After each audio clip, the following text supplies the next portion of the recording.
Magandang araw! Meron nga pala kami ditong nabiling pugita sa palengke.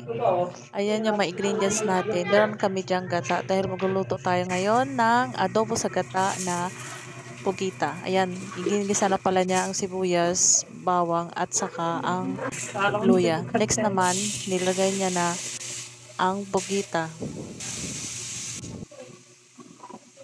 Maya-maya nga ay hinalo na niya din ito para hindi ito magdikit sa kawali. Next naman, ang sunod niyang nilagay ay paminta.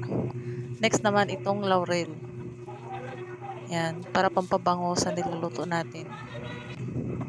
Tapos yan, halo-halo lang ulit guys. Yan. Tapos nilagyan naman niya ito sunod ng toyo.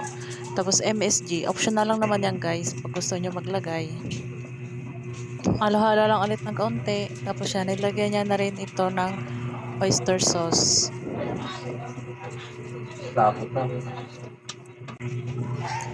Then pagka maya-maya, tinakpan niya na.